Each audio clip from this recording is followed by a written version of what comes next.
Come along with us as we explore the broad world of preservation and the work being done to preserve, interpret, and save our past in a 21st century world. From aquaculture to historic foodways to forensic modeling, we're talking weekly with experts from across the globe. This is your host, Nick Redding. Welcome to PreserveCast.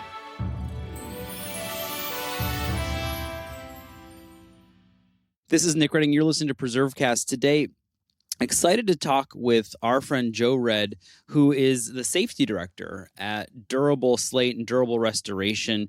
We're going to be talking all about the work that he does there. We've talked about preservation from a lot of different angles, but we don't always talk about how to do it safely. In fact, I'm not sure we've ever had a safety conversation.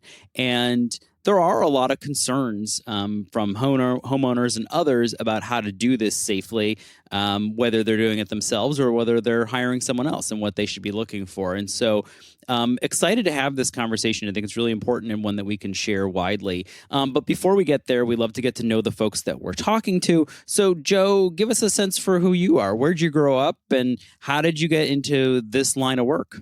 Great. Well, thanks for having me. I appreciate that. I grew up in Northwest Ohio in an area. So if you know Ohio's topography, Northwest is very flat, farm fields everywhere. I went to school small enough that they didn't have football. But geographically, it's the largest school district in the state, but not enough students to field a football team. If you look at the states, near a town called Van Wert, but it's a country school.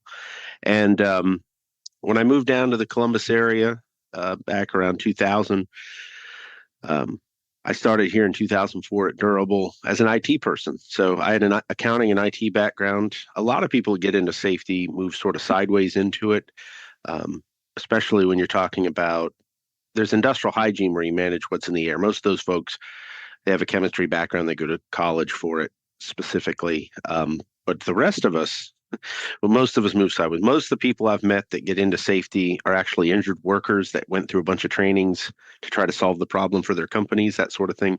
But in my case, I actually was doing IT things and I did HR things, and I got involved with the onboarding process for employees and took safety trainings. That sort of started the process. So in 2014, I became the safety director.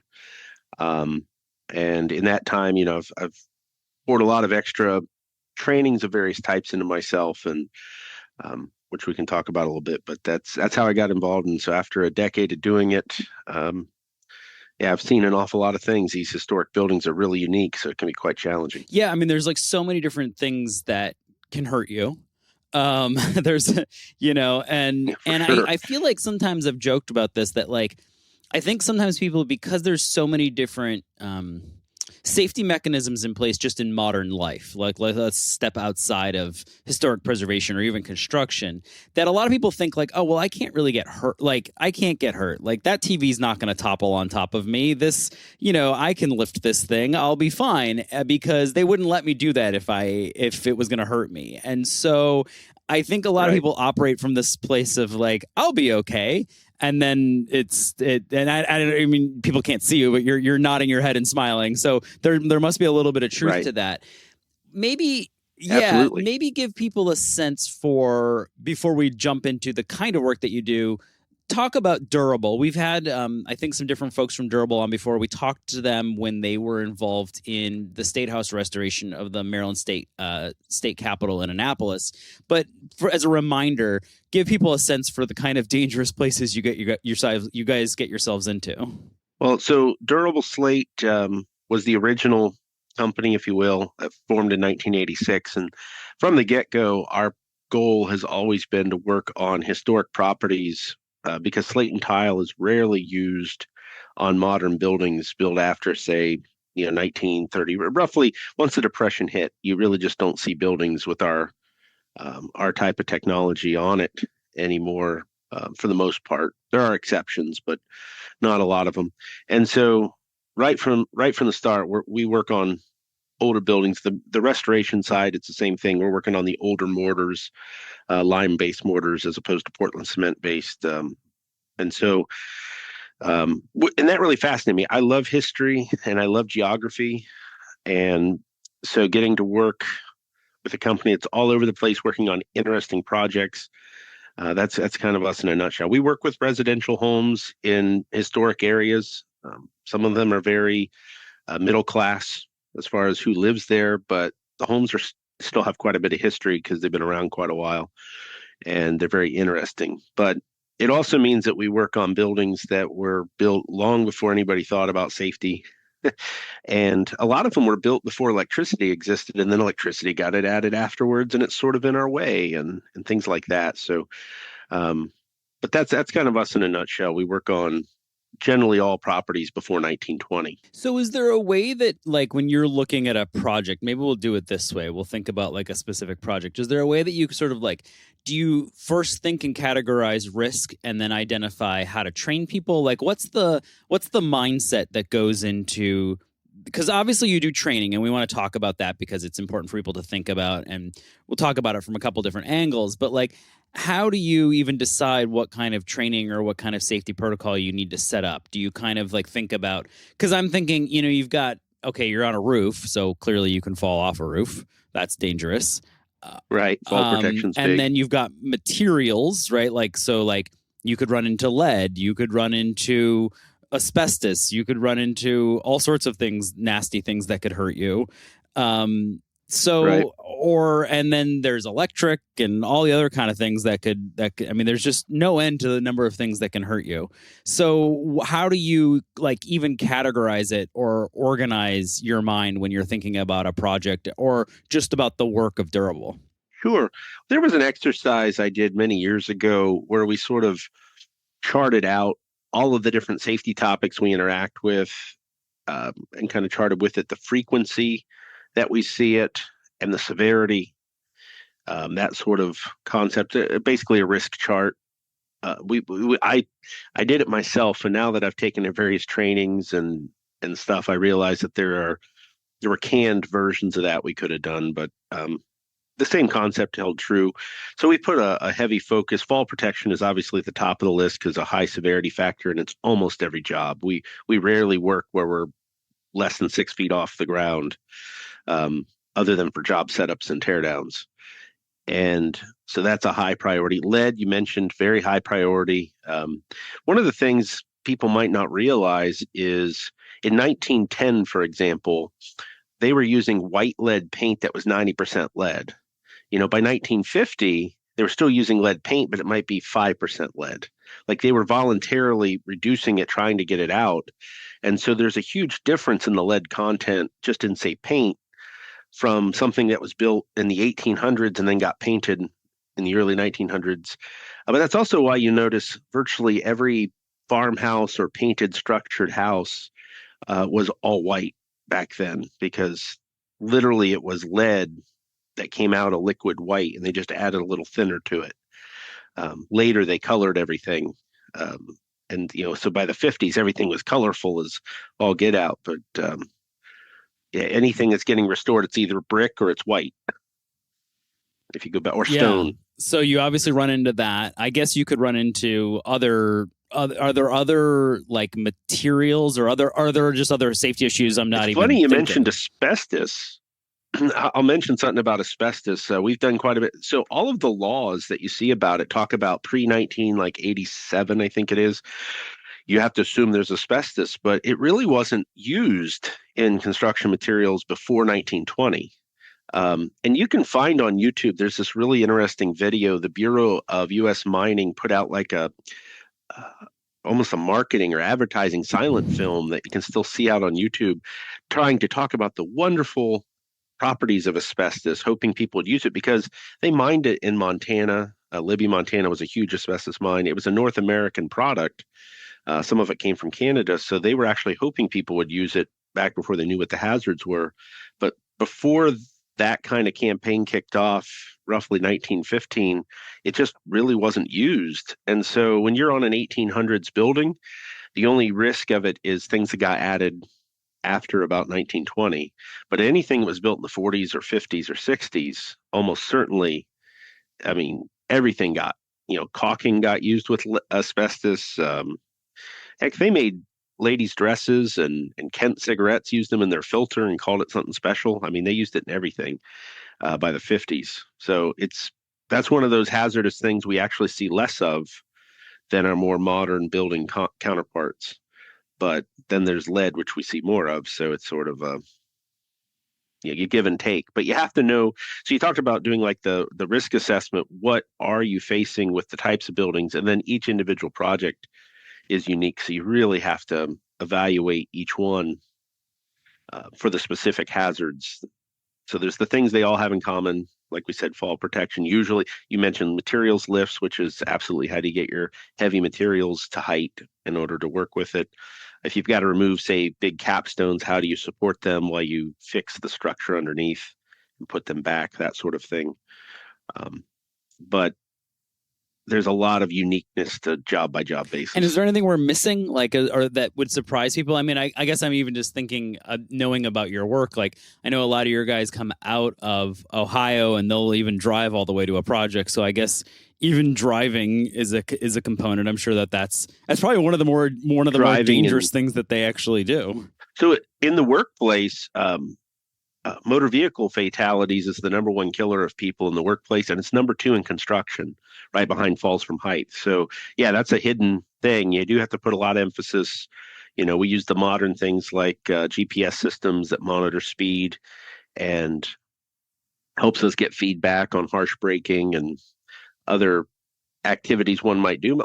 A lot of the insurance companies, I know Progressive advertises it, but several of them do it where they put the little doodad in if you have a teenage driver like I do, or you can get better rates if they drive safer, and it actually auditory beeps at them if they don't drive safe. So there's those modern things that you can do like that. For one of the more dangerous things, you're right. There's a lot of travel time and getting the materials loaded and in such a way they can't possibly fall out and hit the ground for the motorists behind us and things of that nature, for sure.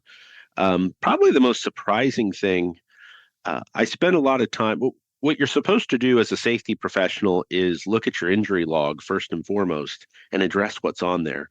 And I looked at a lot of our injuries were musculoskeletal. Either people pulled a back muscle, a shoulder, a knee, but it was a strains sort of thing. So you'd think, lifting technique would matter, and it does. But I actually figured out that hydration was the number one cause of injuries on our log. Poor hydration habits. So part of it's education to the workers. Part of it is making sure there's ample supply of not just water, but also the additives you put to it to make sure you're chemically balanced. And just overall promoting that cut our injury log down significantly. I know OSHA currently is putting like a heat standard out there, and they're hoping to have it passed soon where it becomes law. But we effectively started doing everything in that heat standard about 2 years before they introduced it, just because we came to the conclusion it was important. Make sure the rest breaks are appropriate. You work in the cold, make sure you're not going a little too far and having somebody get frostbite or permanent damage. And in the heat, make sure it doesn't go too far the other way. Wow. So that's interesting. I mean, it's sort of, there's a lot of, either if you're hiring someone, the things to be looking for that they're taking care of their crew doing, or if you're doing it yourself. I'm sure there's a lot of DIYers out there who aren't drinking enough water as they're painting the side of a barn or whatever it is. And it's you're thinking all about all of these very complicated risks. And then the most basic of like, take care of your body is one that we need to be reminded to do as well. Yeah. If you're going to work outdoors in the cold or the cool weather, you don't sweat as much, so you don't think about drinking enough fluids, and dehydration can set in. The other thing I'd recommend, fresh fruit has a lot of the, you don't have to get with technical pills or anything. Just eat bananas or apples or pears or something like that, where you get the fresh fruit. It helps keep you chemically balanced, especially if you're exerting yourself quite a bit. I think that's the first time in 320 plus episodes that we've discussed bananas and apples. So this is good.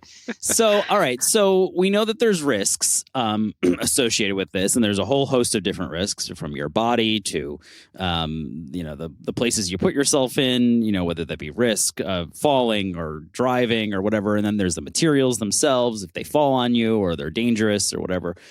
How do you train for all of this? I mean, you guys are a really busy company. We, in the interest of full disclosure, we have a durable employee on our board, so we know a lot about you guys and the work that you're doing here in the Mid Atlantic. But how do you train people while you're also still balancing staying super efficient on the job? Like, how do you keep people safe? What is the actual, now you know what the problems are, how do you address them? So we approach training for safety in four distinct ways. We have our onboarding training, and we never make assumptions. So when somebody comes on board and they say, "Hey, we've got 20 years experience and we know what we're doing," you'd be surprised how many times when they sit through our safety training, I've never in my career heard that before. I never thought about that before, especially when we do our OSHA 10-hour cards. But our onboarding training is very important. It's generally 2 days minimum. Uh, we do some mock practicals with whether it's a mock roof, mock wall with masonry. We make sure they truly physically know how to set up a ladder correctly and use the proper uh, ergonomics, right? Ergonomics is the other big one that goes with hydration, is making sure you don't strain your back, um, doing things at weird angles and such. So onboarding training is really vital to get someone out into the field to start getting experience, especially if they're new to this stuff. The second level of training, most people would think of it as, hey, you have to become a competent person, say for fall protection or scaffold or aerial lift operation, whatever. You have to do a competent person level training, get a certificate sort of thing. We do a lot of it in-house. So you talk about how do you stay efficient. Um, Weather days. I am a trained trainer for a lot of subject matters. So even wherever we are on the map, if there's a defined, we know we're going to have a weather day. I can arrange to do, say, day one of scaffold or day two of scaffold, or fall protection. And whatnot. A weather day is like, yeah, that seems like an internal term there, or maybe just a construction term that not everybody's familiar with. Sure. Basically, when you have an all-day rain event or the weather is so awful, I think next week we're going to get some negative lows and highs around 10. Come on, you guys are from the certain, hardy Ohio. You can handle that, right? I thought you guys worked down to negative 30 up there. It's that polar vortex. Now, honestly, so Maryland and Southern Ohio has virtually the same weather patterns. You're just anywhere from 6 to 24 hours behind us. And I actually have a second safety person in our company, and he lives in Aberdeen, Maryland. So we both travel all around the country to wherever we're working, but we can talk about the weather quite well together and I've worked with him for 6 years now, and the weather just is almost the same. Now, Cleveland is different up by the lake and go up to Buffalo, et cetera. That's a different animal. We won't get into that, but Central Ohio to down to Cincinnati is roughly the same weather pattern as, say, Philadelphia down to the DC market. So same more or less band. But yeah, you get these super cold days where it's not safe. We've had the times where it's 105 with humidity. So we say it's just not safe. But it's mostly the rain days um, or extreme winds that say, hey, it's really not safe or productive to be out there on the job. I've done some of those. Because you're going to be so slow, yeah. Right? I mean, even if you could be up there, it's just going to take you so long to get anything installed. You might as well use that for training, is kind of what you're saying. Exactly. I've done plenty of trainings in like the hotel conference rooms, wherever our crews are staying. Um, we got really creative once and did it in a cafe right by the river in Baton Rouge when we were working on a church there. Had a good view of the river rising as it rained, which was fun. But those types of trainings, that's type 2, and that's going to be specific to a topic that matches to the work we're doing. The third kind is, to me, the most valuable kind. It's every month we have safety topics where we take our health and safety program and all the various topics that are required to be in there, and we do refreshers. They're about 15 minutes per topic. They're relatively informal. We make sure we hit the bullet points, but ideally we do it in a group setting where when you have the 20-year experienced person, they can share war stories of good or bad, talking about how that actually applies. So if we're talking, for example, about hazardous communication, which in the the safety OSHA world is a big deal, but to the average, say, do-it-yourselfer, you probably don't think about it. Every product you buy can come with a safety data sheet, and on it, it'll tell you what kind of gloves to wear, what kind of eye protection to wear, um, things of that nature. Most products aren't overly hazardous, so if you don't follow it to a T, you might get some irritation or slight cancer risk if you're absorbing it or something, but it's not nuclear or anything. Um, but for example, when we talk about a topic like that, you can have the experienced folks in the room talk about maybe when they used the safety data sheet and it helped them, um, because they're always there and available, but very seldom do people actually look at them. But that helps make it real as opposed to someone like myself explaining, hey, you should always look at them. And everyone's like, yeah, right. The experienced person talks about it. It just sits different. And then the fourth and final way we go about it is every job we do what's called a job hazard assessment, which basically we look at that job for that one day and say, what hazards do we see and how are we controlling them? And so sometimes that varies, especially if you're working on, we do a lot of churches. And so they may have a different activity today than they had other days. Maybe there are people around and it changes how we're going to work to make sure we're keeping the people safe. We worked out at Oatland Manor in Virginia, not too far south of Frederick there. I think that's where you go down. It's in But at any Leesburg, rate, yeah. yeah, it's a really great museum property. And so we were working before the summertime, but they had school kids that were coming, so we knew what their schedule was, and we altered how we did our work, make sure when the school kids were present, we weren't in any areas they might be when we were redoing the roof there. So you have to get creative with that, but that's where you do a job hazard assessment and say, what's going on today? And how are we addressing those hazards today, and use a kind of a common sense approach to it. That's done by the work crew. It doesn't involve someone like me at all. And I just review the paperwork they do on it and verify they're doing them. And occasionally I'm there when they're doing it to where I can spot check it. But our crews do a great job with that. And that's really how you prevent most injuries is take a few seconds, couple minutes. And I'd advise that to your do-it-yourselfer as well. Just take a few seconds, think, how could I get hurt here? What should I do about it? Make a little plan, and then go about your day getting your stuff done. Just it's sort of like if the old train engineers and train workers, based on what hat they wore, told you what job they had. So we talk about it like you put on a different hat. You put on your safety hat, think about it. Now take that off. Put on your productivity hat, think about it. Put on your quality hat, think about it. Make your plan, and then execute the plan. Yeah. My productivity and quality hat as a DIYer, sometimes I try and keep safety first and foremost. I'm not always the fastest, but that's okay. So let me ask you this. So obviously you have the beforehand stuff, all of the training and all this kind of work. How do you assure that it's working? So like I know obviously with like falls and slips and sprains, like those are going to be reported, so you're looking for those. How do you make sure that like when it comes to lead, the work is being done correctly, that people aren't getting hurt? Because that's more of like it's something that adds up over time. So how do you track? I mean, not just lead, but how do you track all of it? Like, what's the kind of data piece that goes into this? Well, lead's probably the easiest to track. We do blood samples of our workers periodically.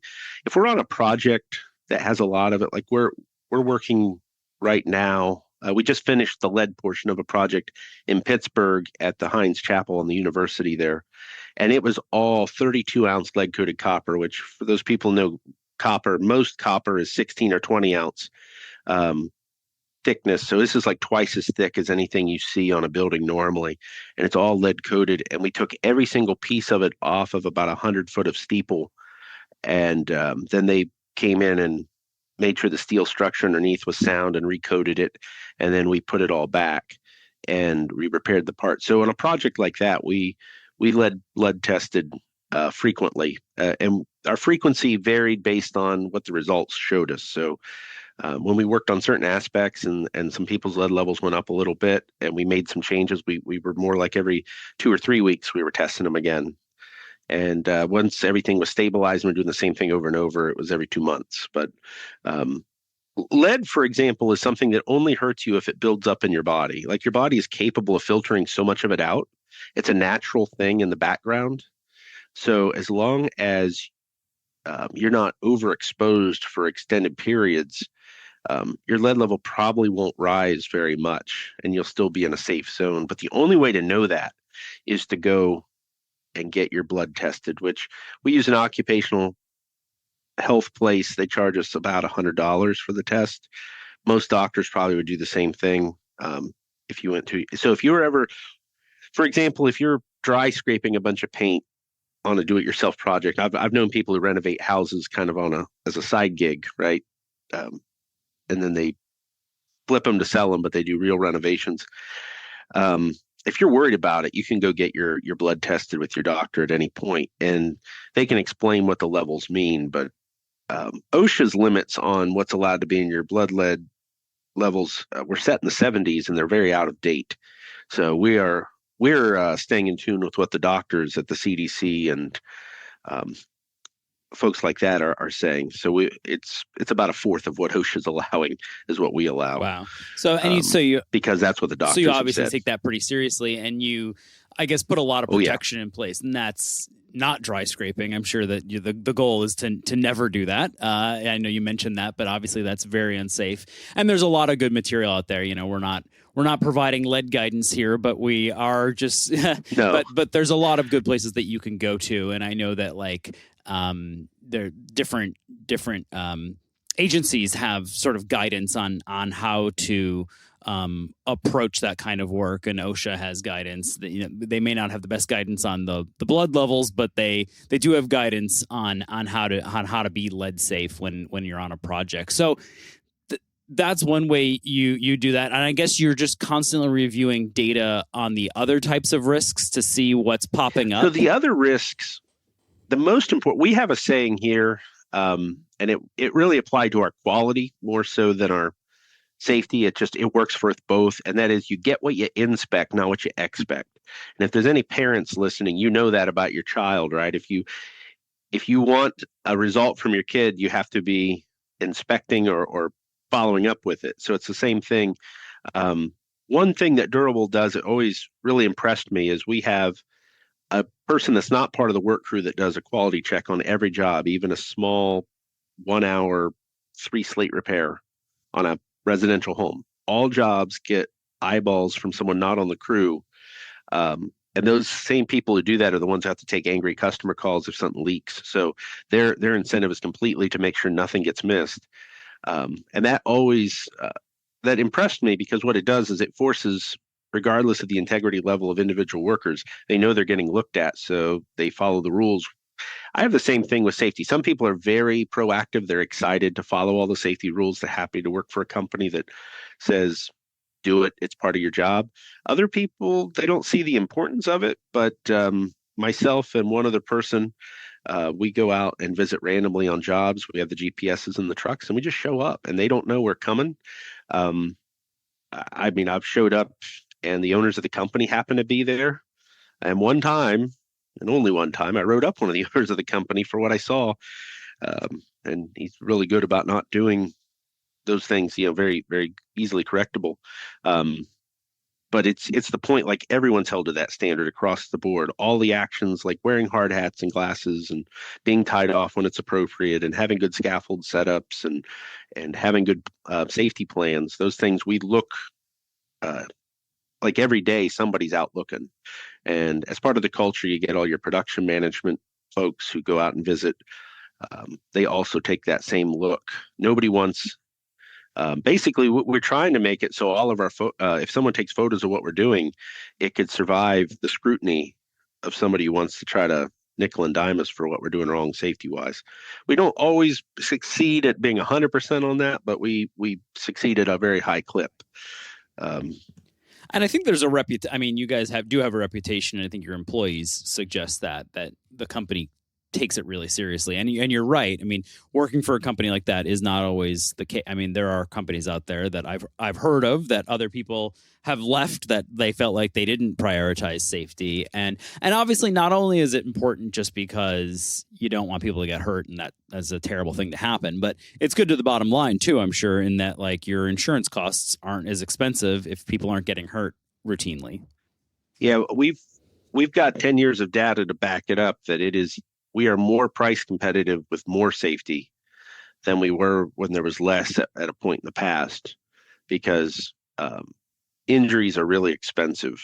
And the most expensive part of them isn't actually the medical treatment or even the lost time, you know, payment for wages. It's when you have an expert that knows what they're doing and they just can't work for you for a while.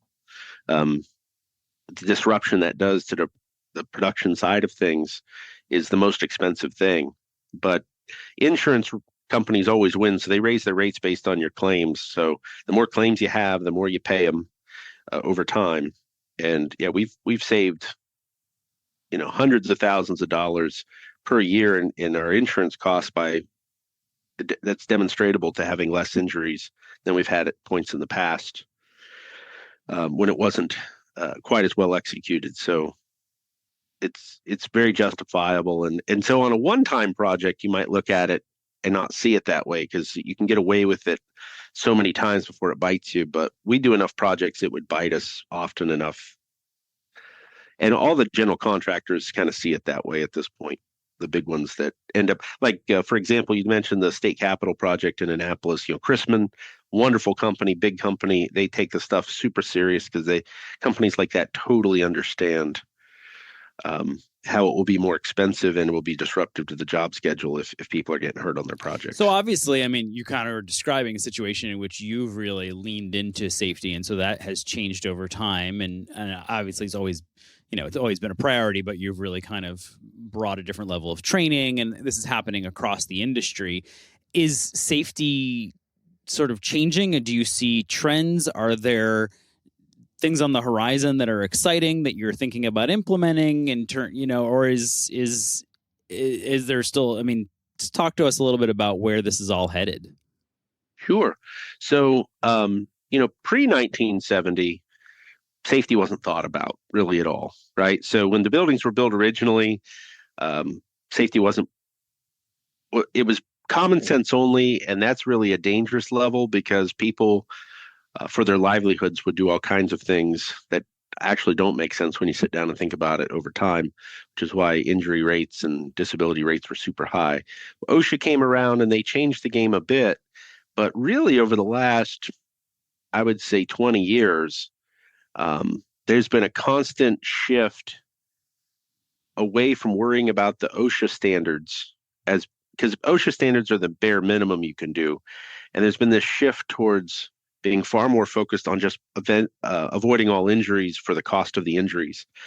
And so the bigger the contractor, the more likely they are to be super strict about doing hazard evaluations that well exceed OSHA's concerns and are more do whatever you have to do to make it the safest it can be. I would say I had an individual that we worked for his personal house, and he worked for NIOSH in the Cincinnati office, and he brought out a spreadsheet. He was an actuary, which is somebody a data analyst, excuse me, who studies all of the trends. And he asked me to look at these trends where a whole bunch of the construction trades, their fatality rate per 100,000 have been dropping from 1998 to 2018, except roofing. And roofing, it isn't dropping the same way. And I explained to him, like, well, when you look at iron workers, which if you look at the old photos of how they built the Empire State Building, those people can be quite crazy with what they're willing to do. But iron workers exclusively work on big jobs under major companies who have done this shift away to where we're much more worried about injuries. So they're kind of forced into compliance versus most roofers are actually out working on residential properties with almost no oversight. And so they're not going to perform the same way. So that's part of the trend I see is for larger projects or things managed by larger companies, we're seeing that that there's just a lot more focus on hazard evaluation in the real time.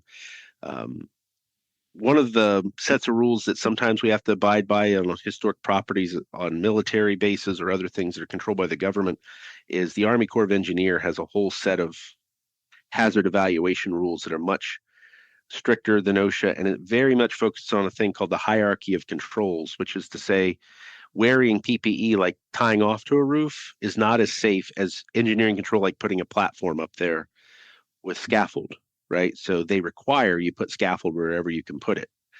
Europe does the same sort of thing. So we see that in Europe where they use the hierarchy of controls, which basically says if you're wearing PPE, that's not as good as having an engineering control like putting a scaffold platform up there. So using ladders to get up onto structures instead of stair towers with scaffolds are frowned upon from safety if it's not necessary to do it that way because of how the building's laid out or whatnot. So we've seen a huge increase in the last 10 years of, say, using scaffold, and we see it far more likely general contractors will just supply scaffold for all their trades to go up and work and do the preservation and maintenance on these older buildings. If I'll mention our friends at Chrisman who set up the state capitol building. They went so far as to set up a heating system that's like a boiler system on the scaffold. So even when it's cold out, you got a reasonable temperature inside. I know they did that partially for the paint drying correctly and things like that, but it's also very very safe. And they bid it right in. So there's stuff like that that's happening that 20 years ago you would have never seen, I think. And you're just going to see more and more of it. There's a few standards out there. One of the biggest is the International Standards Organization put out a 45,001 occupational safety and health standard. That's a worldwide standard for how to look at these things. And all of them are sort of doing the same stuff, whether it's the Army Corps rules, the way the Europeans have been doing it for a while. Most of the international standard is based on what the UK was doing prior to 2018. So there's definitely a move towards that when you're on job sites that are set up more formally. But when you get into residential work, you're not seeing that quite as much. And I don't know if we will, just because I don't know if OSHA would ever catch up to that point because of the bureaucracy of it all. And I know that you guys are building a footprint overseas as well. Will you manage that safety work there, or will you have a whole different safety team on the European side? No, we'll manage that from here. I'm actually flying there next Tuesday to sort of review what they're actually doing. I know what they say they're doing in writing, but it'll be up to their branch manager, their director, if you will, and the staff there to do most of the day-to-day bits. But flights aren't as expensive as I thought they'd be. It costs more to go to Helena, Montana for me than it does to go to Edinburgh, Scotland. So they'll get some random visits just like we've done, because I've randomly shown up in Montana and California and Louisiana, wherever we are. That's a big part of how we manage it, is they just never know I'm coming. Yeah, well, if you ever want to randomly take me to Scotland, I'm ready to roll. So this has been awesome, and I mean, we were going to ask sort of like where you're headed next, but obviously, part of it is sort of the growth on the overseas side, and just the growth of the organization, and sort of managing all of that. I imagine is a considerable amount of work. Before we go, we always like to ask people their favorite historic place or site if they have one in their mind. So when I met my wife, I met her at a business camp for high school students, and me being the type of person I was, my I guess pickup line or whatnot was to quiz her on state capitals, because I said I'm a geography guy. So I love visiting state capitol buildings, and that's our goal, is to visit all 50 of them before we die. But we've started on them now on summer vacations, and when we visit, we totally visit the eat the state food wherever we're at, and so when you go to the U.S. or to all the state capitol buildings, either in the gift shop or at the security desk, you can get a passport and you get a stamp. So we have our little passport book. We're getting the formal stamps from all of the different state capitol buildings. I know the one in Annapolis, you go in there, it's really fascinating because that one, more so than most of the other states that I've visited, was designed for functionality.